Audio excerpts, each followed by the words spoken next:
after all these months. I'll get you, let me make sure you are. Okay. And then, Scott Anderson. okay, Scott Anderson. And which, let's see, police. Lafayette Police Department. There we go. Yeah, there was a proxy for you last time. Okay, good. And people that are remote, would you please let us know you're listening in?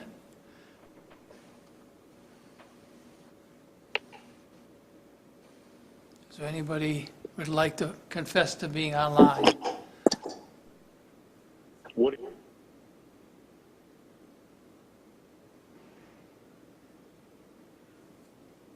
For instance, Scott Chandler, are you part of the meeting? You may have to unmute. Do I have to turn mine off?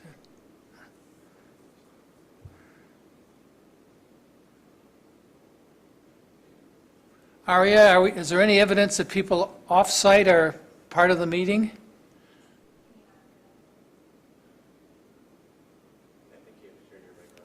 Okay.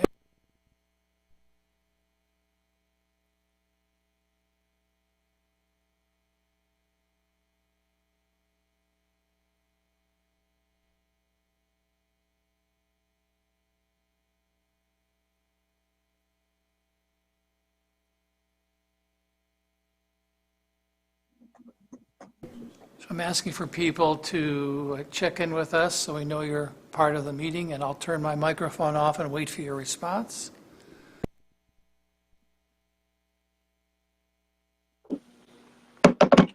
This is Scott Chandler with NDOT. I'll be a proxy for Bill Smith. Thank you, I got that one. Stu Klein.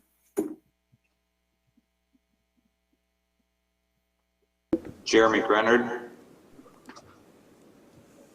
Bryce Gibson.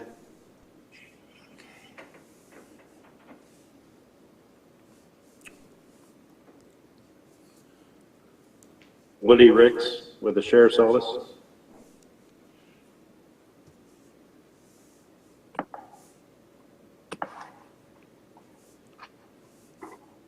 Eric Army George with Federal Highway.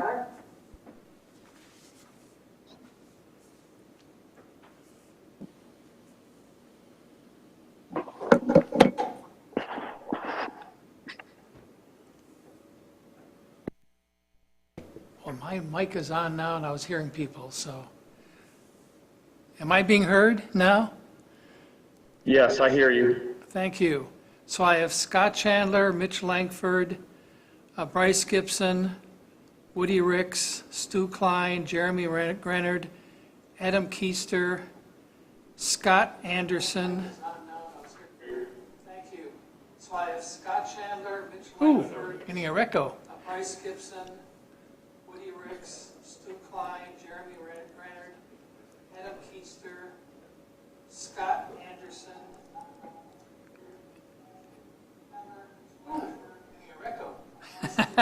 So that proves it's being recorded.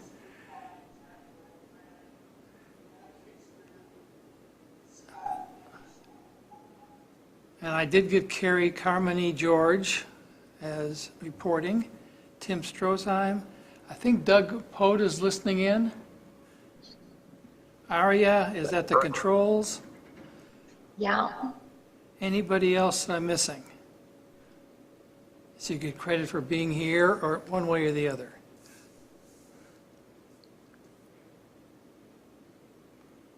Okay. Any voting members that Jason Philhauer from West Lafayette Police, are you here? Or listening? Okay. That's my attempt at taking roll. We'll see if that can be updated as the meeting goes along. So the first item on the agenda would be, as usual, the approval of the minutes.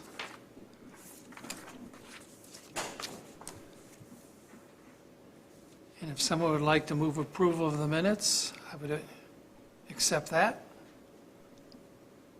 So moved. Jeremy Grenard. Thank you, Jeremy.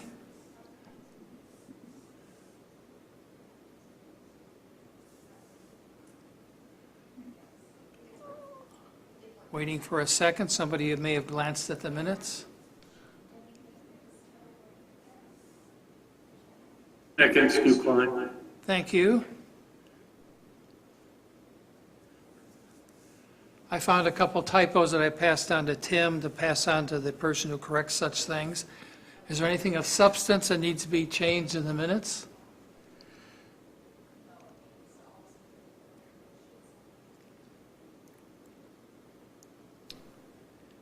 If not, I will ask. So let's see. I could go down the list of voting members. That's probably easier just to do that so I don't miss somebody. So all those I'm going to ask each person in turn, whether you're not, you're here, so I don't miss anybody, if you agree that the minutes should be approved as distributed. So vote yes or no, please. Scott Chandler, Yes. Mitch Langford, Yes. Bryce Gibson, Yes. thank you. I'll vote yes. Woody Ricks, Yes. thank you. Stu Klein, Yes. Jeremy Grenard, Yes. Adam Keister, Yes. and Scott Anderson. Yes. Thank you. I had, I think it was 9 yes, no, no, so the minutes are approved as distributed.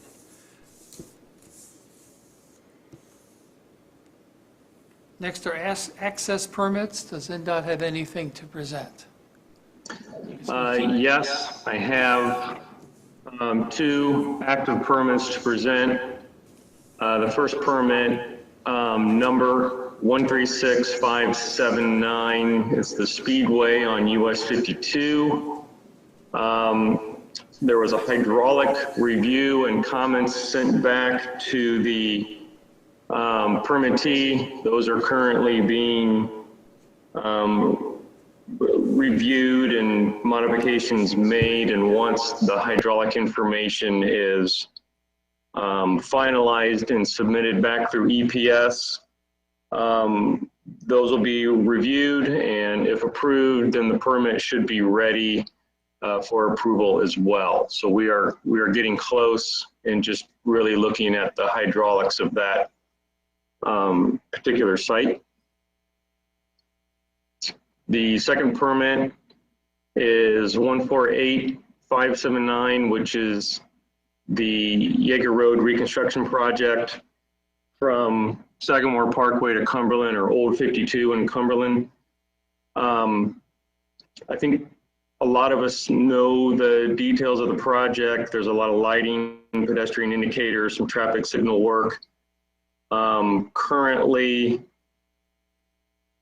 comments were sent back to the designer for this, and it is currently being updated based on the engineer's comments and under review status at this time. Those comments were sent back to the permittee in mid-May, and we've not received updated plans at this time yet. The last thing that I want to bring up, and this was in the last meeting, is it's not an official permit yet, but there is movement on a property across from the Subaru plant, State Road 38. It is in a conceptual design phase for a commercial or industrial build. And that is all the information that I have for that site at this time. Does anybody have any questions for me that I can try to answer and or get some more information on?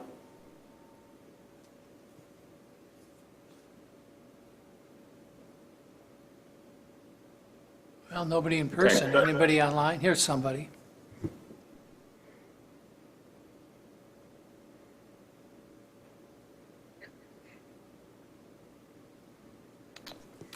All right, so those 2 items will be appearing again next month, most likely in some form.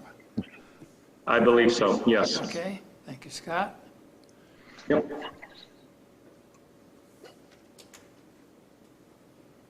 Okay, item 3, amend the fiscal year 2020 to 2024 Transportation Improvement Program. And I believe Doug Pode takes charge of this one. That's correct, John. We have received a request from the Wabash Center to amend the TIP, specifically to program a van replacement project. The transit section in NDOT put out a notice that they were receiving requests for these types of projects.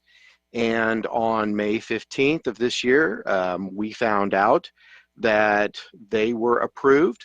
Specifically, they will be receiving federal funds to replace 2 minivans. The total cost of the project is $96,332. Normally, these projects are funded at an 80-20 split, with 80% being federal funds. But for this round of requests, NDOT will be using American Request Plan of 2021 federal funds, which means that these projects will be funded 100% with federal funds. Since we are currently in a transition period between the 2020 and 2022 TIPs, we are actually adding this project to both TIPs so that when the new one is eventually approved by the governor, this project will be already programmed. APC staff is recommending approval of this amendment to the policy board. Are there any questions or comments that I can answer?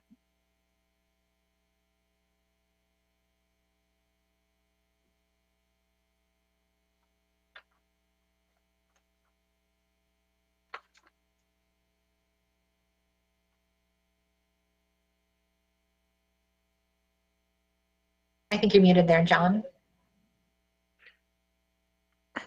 I think your mic is muted. Okay. I need a motion and a second, and then we can have further discussion as necessary and move to a vote, which would be to recommend approval to the policy board.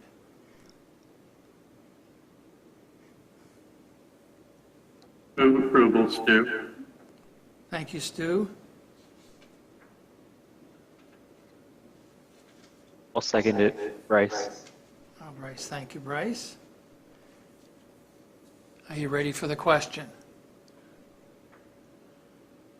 So we will go through the quick roll call again, just to make it systematic. So if you're in favor of recommending approval of this, the TIP amendment to the policy board, say yes, otherwise say no. So we'll go on my list from top to bottom. Scott Chandler, Yes. Mitch Langford, Yes. Bryce Gibson, Yes. John Fricker, yes. Woody Ricks, Yes. Stu Klein, Yes. Jeremy Grenard, Yes. Adam Keister. Yes. Did I miss anybody? Okay, the vote was unanimous of those present who are voting members. So the motion carries. Item 4, APC Progress Report. And it has several parts there. Title 6, Tim, you're going to talk about Title 6. Yeah, so this is basically just kind of a quick update on this. We wanted to let everyone know that we have posted on our website an update to the Title VI plan. We are taking comments on this up until adoption. We have not received many comments on this yet, which I think is kind of expected. It's a fairly technical document. And yeah, so we'd be happy, but we would be happy to take any comments on that. We are anticipating adoption of this probably in August. So this is something that we wanted to kind of get cleaned up. It also has a component for our work with Carroll County as well. So we've been working with them on that part of it, but we will need to have it approved at one of our policy board meetings, which is likely going to be the August policy board meeting, since that syncs up with when our next Carroll County meeting will be. So, yeah. And Any for- questions on that? Well, for the record, what does Title VI cover? So specifically, it's non-discrimination against individuals in a few different categories, Okay. Including low income, race, gender, those sorts of things. Okay. So. Thank you. So you need a motion? No action. This is, okay. Okay. Next item would be South Shore Clean Cities Update. And Maureen is on my list here to talk to us about that. Yes.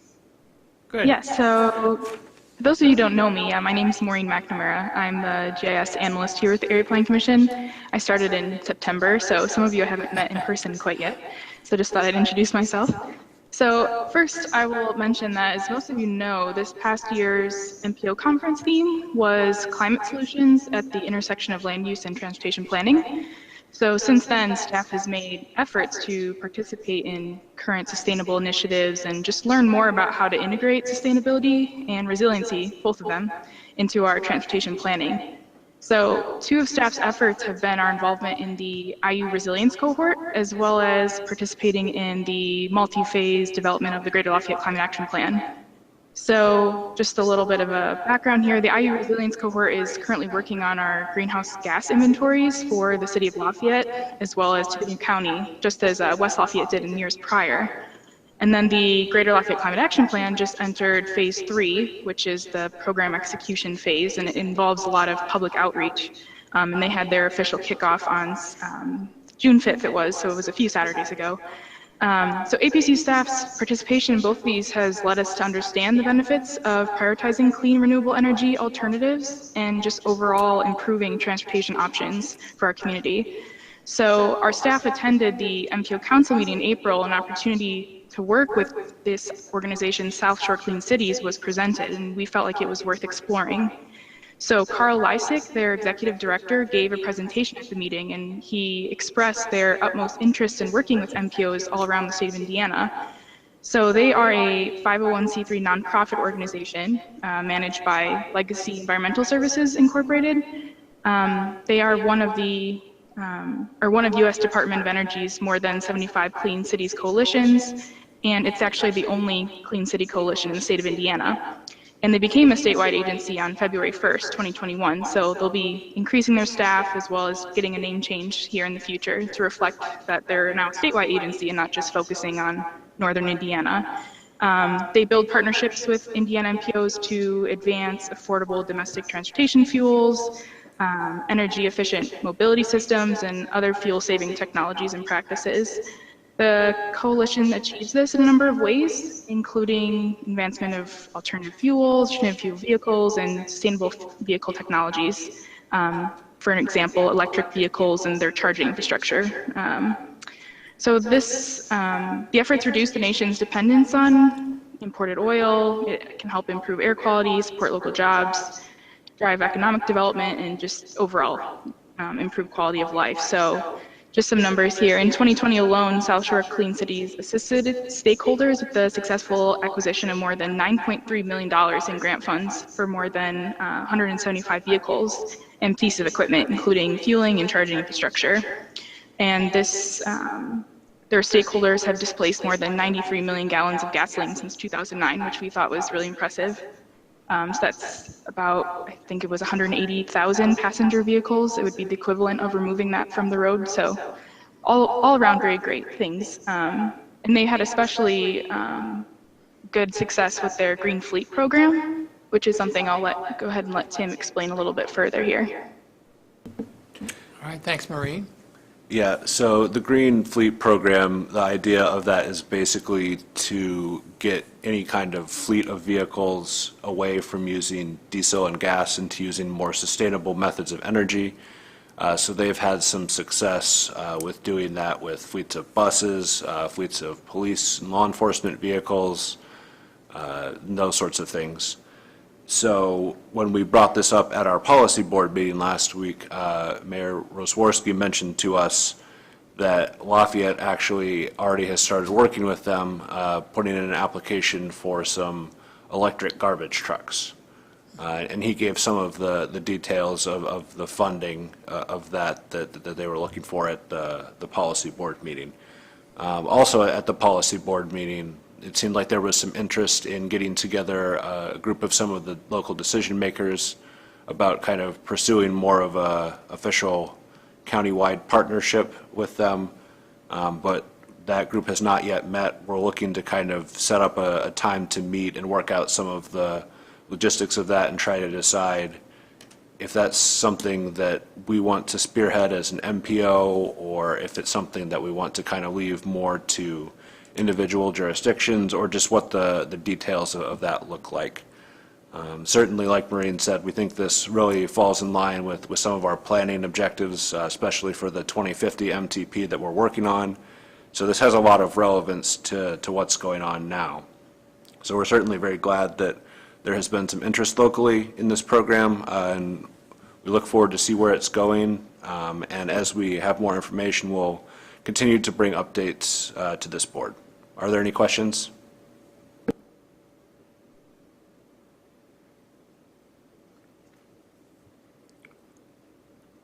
All right. Did I hear climate action already mentioned, climate action plan, or is that? Oh, okay, good. So we'll go on item 3 in this as a sub-item, climate action plan. And I have Doug mentioned first before Maureen. Yes, this is following up on Marie, what she introduced. Gave a great introduction to this and working hand in hand with climate and how we can address the climate change. As she mentioned, we are now in phase 3 and that it was kicked off several Saturdays ago. As part of the process and what we're doing, phase 3 is actually the data collection, number crunching, and then also public outreach and input portion of this project. We have recently completed, especially actually earlier this week, the readiness analysis, and hopefully next month we will have some information that we can present regarding that. We are also working with 2 interns, one hired by Lafayette, one hired by the county, to gather data. Specifically for transportation, they are looking at the impacts regarding ferries, of course, which we don't have here in Tippecanoe County, airports, railroad, transit, and of course, vehicular movements. The interns will be reaching out to various groups, agencies, departments to collect this data so they can come up with the information needed to see where we are standing in terms of air quality. And we are helping them, give names and contact information. So you may be receiving an email or call here in the next month or so regarding that. In addition to the public outreach, a website has been created. It's greaterlafayette.ind.com/climate-action-plan. And if you'd like that address, I'll be more than happy to email that to you, where basically all of this information regarding the action plan is available. And on that website, there is actually a survey which was just recently kicked off. So I would recommend and ask if you have a spare minute or two. The survey is very short, to go to the website and actually take the survey. This is a lengthy process. Phase 4 is when they'll be drafting the plan, and then of course phase 5 is the implementation, which will be much longer. So in a nutshell, that basically just covers the climate action plan status that's going on right now.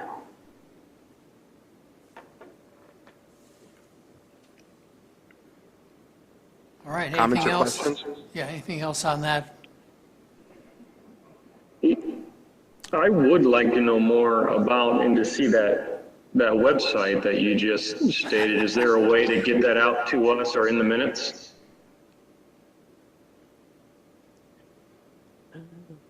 Yeah, sure, we can do that. Thank you, Doug. So we don't have to hunt around the APC website then to find that? You'll send us that information? Actually, I just put it in on chat. Thank you. So if you can get the chat, you can just pull it off that. And then again, if you'd like me to email it to you, I'd be more than happy to do that.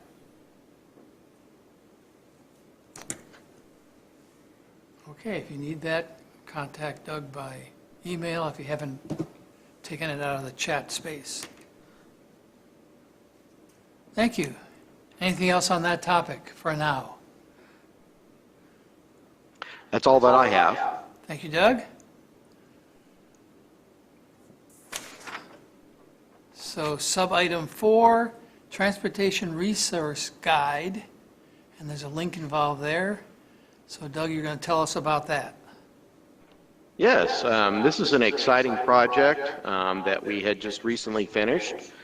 In the process of developing a updated coordinated human services transportation plan. Specifically, that plan looks at transportation issues for disabled persons, elderly, and low-income persons. We conducted, I think, a fairly extensive transportation survey, and having that information on hand, we updated our transportation resource guide. It follows a similar format as of last time. As you see up on the screen, we have a lot of information. Specifically, of course, you see information regarding city bus. We have information, transportation services from nonprofit agencies, private transportation agencies, and then on the next page, we also have, there's an organization that just provides transportation for seniors, taxi services, ambulance medical services, and then, of course, out-of-town services. Fairly comprehensive. We have the resource guide available. It's on our website, and it is in right now English and in Spanish. We are currently working on having it translated to Korean and Chinese. Those two groups were also identified in the Title VI plan under the limited English proficiency section, and hopefully we will be having those two additional translations up, I'm hoping in the next month. If you would like to have paper copies of this, we'd be more than glad to make them for you. This is basically a tri-fold, so when you fold it up, it's a really nice small pocket-sized guide. Questions or comments?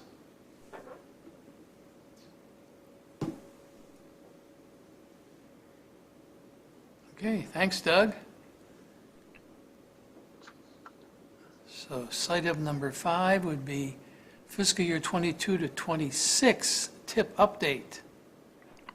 Doug, again. Yes, that's me. The new tip is still moving forward. As you may remember, it was presented to our policy board back in May.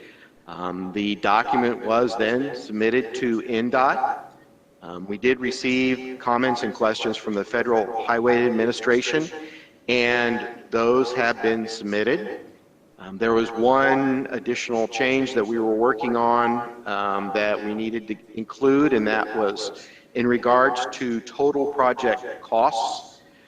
This is something new to our tip. It was basically showing the public or those who are reading the tip what the total cost of the project is, which includes the engineering phase, the right-of-way phase, and construction phase.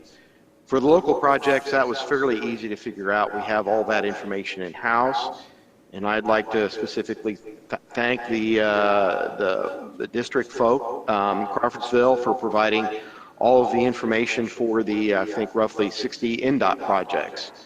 All that information has been included in the document, and it is available on our website. And again, if you'd like a paper copy of that, we'd be more than glad to make you one and give it to you.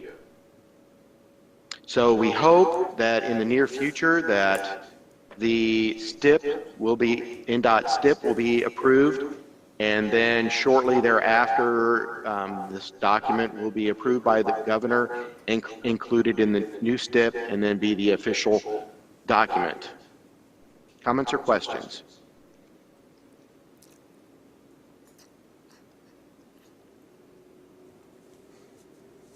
Hearing none, we can go on to your next contribution, and that's the federal funding obligations.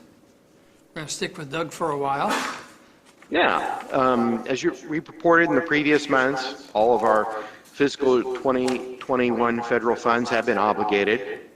Just wanted to just mention how the status looks around the state, and a lot of the other NPOs have obligated all their federal funds, but some have not. Specifically, the Terre Haute MPO has only obligated 11% of their funds. They still have $2 million, so hopefully they'll be doing that soon. And the Bloomington MPO is only obligated a pinch over 81% of their funds. So, and the part of NERC, Michigan City, they've only obligated roughly 63%. So those are the three that still need to obligate funds, but pretty much all the rest of them have obligated all of their federal funds.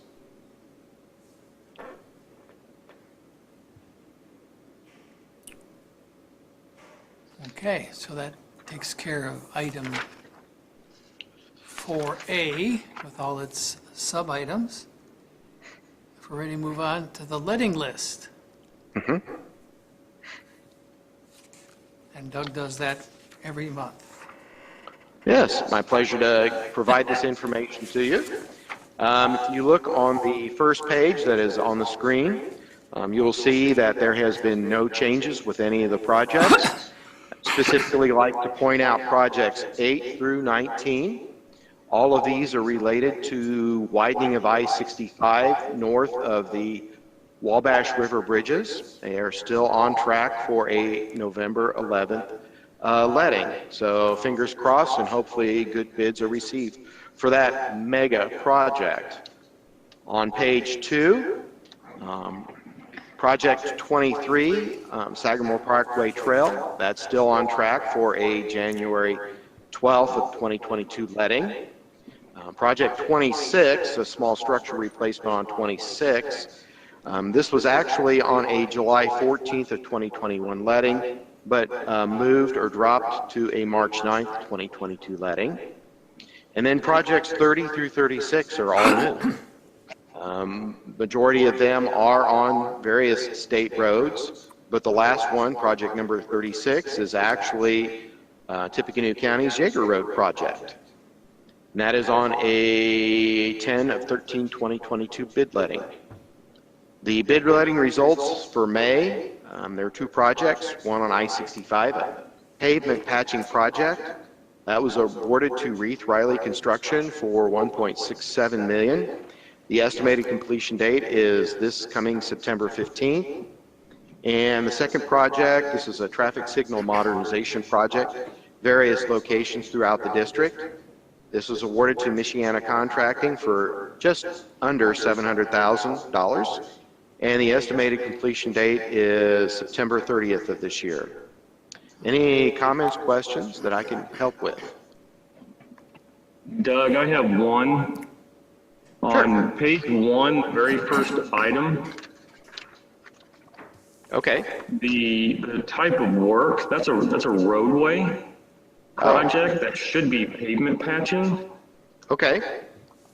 So I just happened to catch that and let you know. Thank you for the correction on that. We will make sure that's updated. You bet.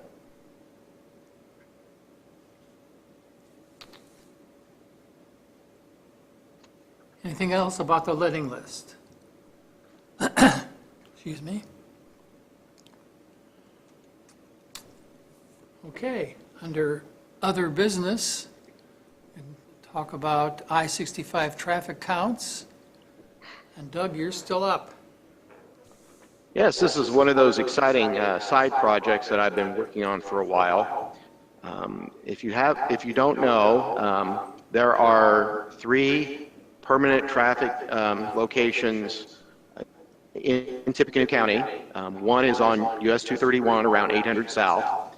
The other one is on Sagamore Parkway West, just west of Paramount Drive, and one on I-65.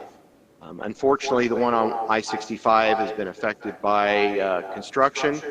So the information I have here is the permanent station counter just to the north in White County, which the location is approximately 7.7 miles north of State Road 43.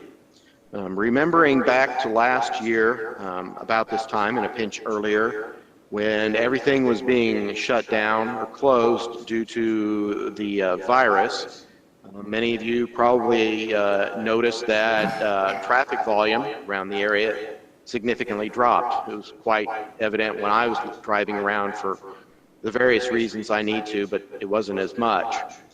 So we decided to look at these permanent station counts and see what actually has happened. In this graph I know it's very confusing, but there's a lot of information. It's pretty interesting. The count location started up providing data in August of 2017. In addition to that, we have counts for 2018, 2019, 2020, and through, I believe, early June of 2021. The lines that you see, pretty much, they follow a similar pattern throughout the year by the various days and months, but pointing out beginning in March, the red line that looks like either claws going down or a mouth with big teeth dropping down, you can see the impact on the interstate traffic due to COVID.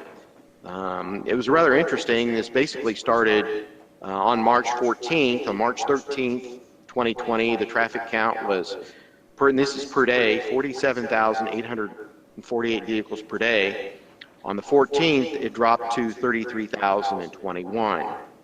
The lowest point happened or occurred on April 12th, 13,586 vehicles a day. As you can see, the what looked like teeth are actually what happened during the weekend, and then the mouth part was occurring during the week. So you can see there basically in March, April, and May, and then the traffic dropped and then started going back up. And then you see on the graph a drop, and that was on July 4th. I guess there were a lot of people that actually listened to the advice to stay home and not travel. The traffic count for that day was 20,289 vehicles on the interstate. Looking to the far right, you notice there is a significant increase in the years. That is travel, of course, related to Thanksgiving. And you see the blues, the greens, and the yellows or orange, significant increase during that time period. But if you look at the red, significant drop, or not a drop on Thanksgiving Day, only 26,741. So there are definitely a lot of people not visiting relatives. And likewise, you see the same drop on Christmas Day of 22,081 vehicles a day.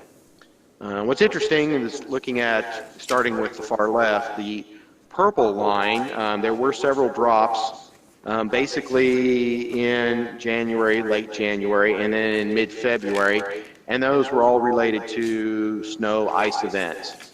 But looking at the purple lines, especially through March, April, and May, it appears that the traffic counts on the interstate are basically at pre-COVID levels. As a matter of fact, on March 25th of 2021, there was a record or a large, significant amount of traffic on that day, 59,318 vehicles. So as you can see by this graph that, yes, there was an impact on the interstate due to COVID, and then it appears that we are back to the pre-COVID levels. So just an interesting project that we've been working on that we thought everyone on this committee would be interested in as well. Any questions or comments? So if I wanted to see that graph, will I be able to go to the recording of this meeting and see that at that point? Okay. Or bring my laptop next time? Okay. Yes, it will be on the recording. Good, You can thank see you. it on YouTube or Facebook. Okay. And the it should be in the next- packet as well. Okay. Oh, good, yeah. So we have in-person meetings next. Tim, you'll tell us about that? Yeah, so this is something that's a little more complicated than it might first appear. Basically, what we're trying to do is to decide if we want to have this committee go back to fully in-person meetings, or, I guess, first of all, if that's even something that we're allowed to do. So one of the issues that we're running into is the state statutes making a distinction between public meetings and public hearings. So depending on which category this would fall under, that will impact whether or not we are required to go back to in-person meetings. So we have a email into our legal counsel to try to clear up that portion of the issue. So just for the sake of discussion, we'll assume that we have a choice between resuming fully in-person meetings and continuing with kind of a virtual hybrid type of format like we're doing today. So I would like to hear from the committee what their thoughts are on one method or another. This should be interesting because there are pros and cons, I think. So speak up and give us your opinion on whether we go back to in-person meetings. For instance, the Board of Works, is that involved in construction now, that would not be available, the Board of Works City Hall room? So the Board of Works room, as far as I know, is still available at this time, but because we've been streaming these meetings to allow for public involvement, that's why we're here in Tippecanoe County Office Building today. All our streaming stuff is in this room. So that's one issue then.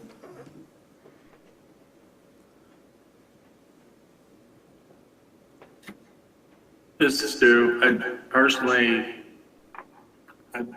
I'd say we should go one way or another. I really don't like the hybrid. Is walk over into the hall, into the room, and every once in a while you get the reverbs, but then you come here, or run scurry back to my office. This sound is better, but then you can't see anybody that's live. And I just would go one way or another, and personally would prefer live. That's my thought.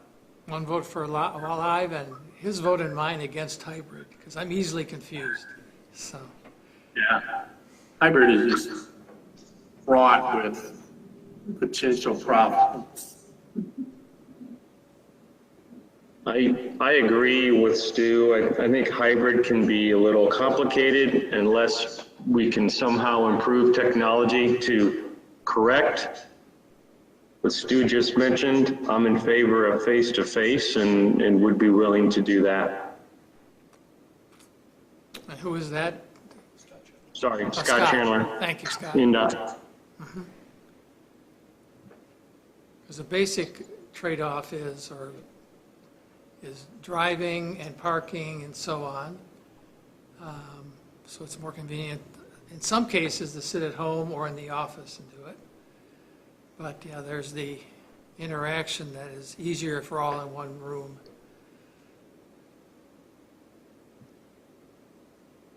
This is Aria. I can say that in the near future, we may be having some beneficial upgrades to our technical side of things here, but I don't know what's been finalized. That's all I can say at this point. Is it possible to put displays on these big screens in this room area when Doug was Yes. talking? Okay. That would improve that aspect of it.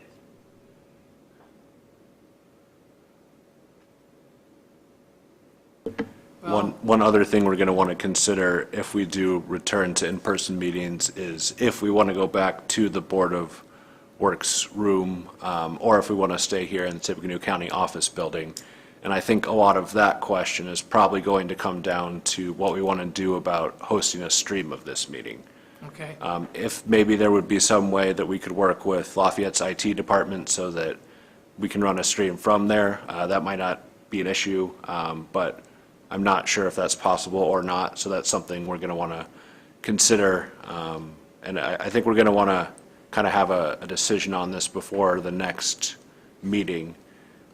So you guys may get some emails about Yeah, this, especially once we hear back from legal. yeah, I was going to say, legal is one issue, and then the capabilities of either place, if we go back to, well, even if we go back to in-person, do we want to do streaming? Now, streaming is not a requirement, subject what legal says, but it's a good thing, a good way to conduct our business. Yeah, so the reason why a lot of government meetings have been streamed is to allow the public adequate access to participate.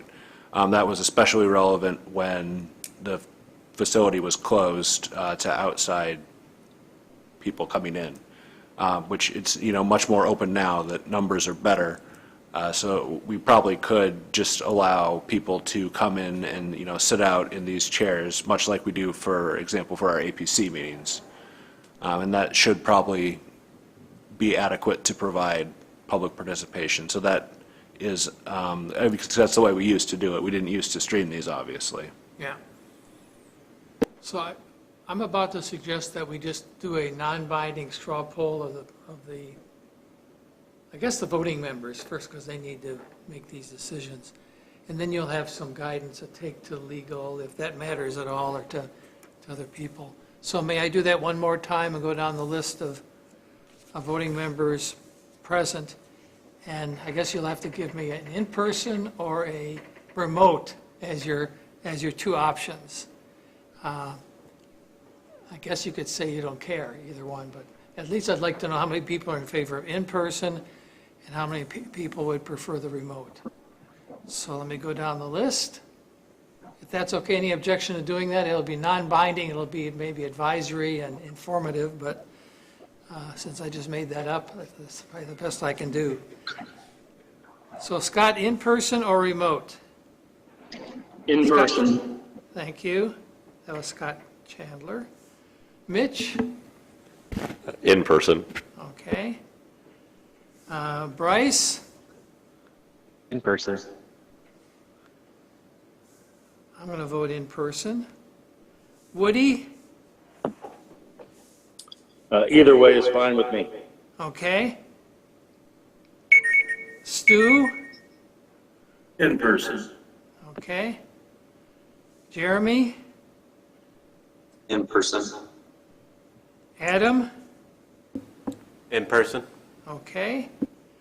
And I didn't ever give Carrie a chance. Carrie, you can vote in person or remote. But you're a non-voting member, but I'll take your information. If you're still there. Federal Highway. I think Carrie left earlier. Okay, she's allowed to do that, I guess. I didn't even notice. Okay, so everybody who voted for in person for what that's worth. So thank you for doing that. And thanks for putting that on the agenda, so we made sure they got that covered. Let's see. Any citizen comments by anybody who came in the door or is somehow watching remotely? At this time, I don't have any comments on Facebook or YouTube. We could wait maybe 30 seconds to give people Sure. a chance to catch up. Thank you for monitoring that. I will time it here. And while we're giving the other 30 seconds, let me just say that the third Wednesday in July is July 21st. That would be our next meeting.